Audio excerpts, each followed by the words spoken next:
Zodiac is a 2007 mystery thriller directed by David Fincher. The film is based off the case of the Zodiac killer who terrorized Southern California in the 1970s, which is one of the most famous unsolved mysteries of all time. The film follows three different perspectives of the case. Robert Graysmith, a cartoonist for the San Francisco Chronicle at the time that they started receiving letters from the Zodiac killer. He's played by Jake Gyllenhaal. Paul Avery, a journalist at the Chronicle who wrote about and at one point was threatened by the Zodiac, played by Robert Downey Jr. And David Tashi? Tashi? I really should remember how to pronounce these names.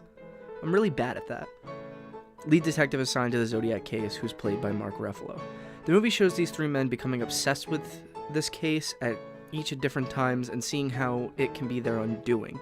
And I liked that aspect of the movie. It's essentially a character study of these three men set against the backdrop of a real-life murder spree. But at the same time, it's also a mystery of who could be the Zodiac killer, and my problem with the movie begins and ends with this aspect. It feels like they tried to pin it on one guy and say that he definitely was the killer, which didn't work for me.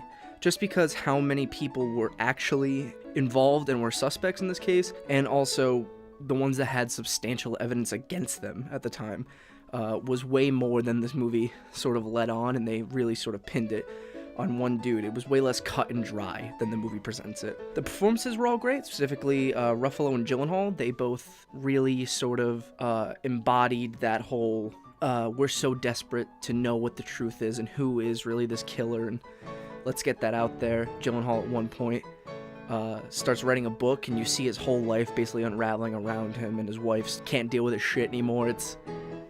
It was very interesting to see sort of how, because these are all based on real people. All these people were involved in the case, and it was interesting to sort of see how like this one man's obsession with the Zodiac sort of undid like his whole life around him. Paul Avery, who was Robert Downey Jr.'s character, see him become like a drunk, and he's like neurotic all the time because he thinks like at any moment he could just be, you know, attacked by the Zodiac killer. He's afraid of it. We see the professional career of Mark Ruffalo's character just completely fall apart because of the Zodiac case, and how he's so obsessed with it, and he wants to solve it. You just see him sort of fall apart because he just wants those answers. Robert Downey Jr. is good in it too. He is just playing Robert Downey Jr. though. Bullet. Been a year and a half. You gonna catch this fucking guy or not? Go fuck yourself. Happily. You should have called me home.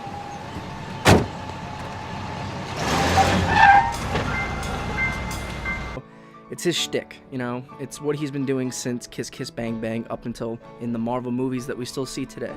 And I'm not saying that he's bad, because he's not. He's actually very good in the movie. It's just that, and I get this feeling that when this movie came out, it probably felt like a much fresher Robert Downey Jr. performance than it does today, because we've seen him do that so much in all these different movies, even to the point of him being an alcoholic and all that, like what you see in the Iron Man movies. It definitely felt very much like a routine Robert Downey Jr. at this point. Breakfast, early lunch, and... Are you okay? No. Thank you for asking. Shorty. Yeah. Let's go out for one. Paul, where are you going? I want to give special shout out to John Lynch Carroll, who plays Arthur Lee Allen in the film, because he's great in the couple of scenes that he's in. And he's one of those actors that you always see in different movies, and I swear, he only plays like one of two characters. It's either he's a creepy murderer, or he's just like a dumb dad in a comedy. He's always consistently good, though, in those movies, so it's always nice when he shows up. He's one of those famous sort of that guys, you know? The cinematography is great, dialogue's good.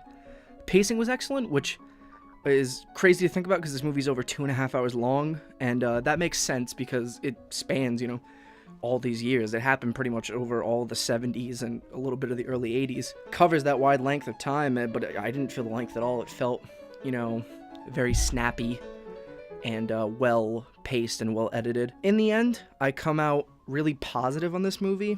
I liked it a lot. Is it the best Fincher movie? No, but it's still the director at the top of his game. He's still doing amazing work here, and I feel like in the future, this movie, if you're doing like a David Fincher double feature, it'll be a good pair with Gone Girl. And I'm going to give this movie an 8 out of 10. And so that's my review of Zodiac. Tell me down below what you thought of Zodiac, if you've seen it, or what movies you'd like me to review in the future. I'm always like hearing about that. I always like having a discussion down in the comments. If you like this video, maybe consider subscribing, because we're doing a video every day on the different movies that I'm going to watch all year. Also, if you did like this video, maybe, as the kids are saying, smash that like button. I hate myself for saying that. Also, too, if you want to keep up with updates of the show, you can follow the show on Twitter at 365in365show. You can follow me on Twitter at itsjgriff, ITSJAYGRIFF. And that's pretty much everything, I think. The movie we're watching tomorrow is Short Term 12, starring Brie Larson. So get excited for that one. I don't know really what to expect. I haven't watched a trailer on it. Trying to go in fresh. I've just heard it's very good from people, so yeah. See ya.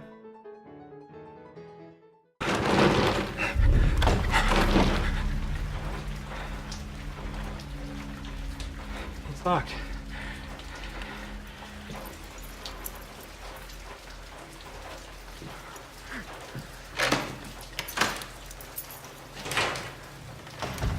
Thank you. Night, Mr. Graysmith.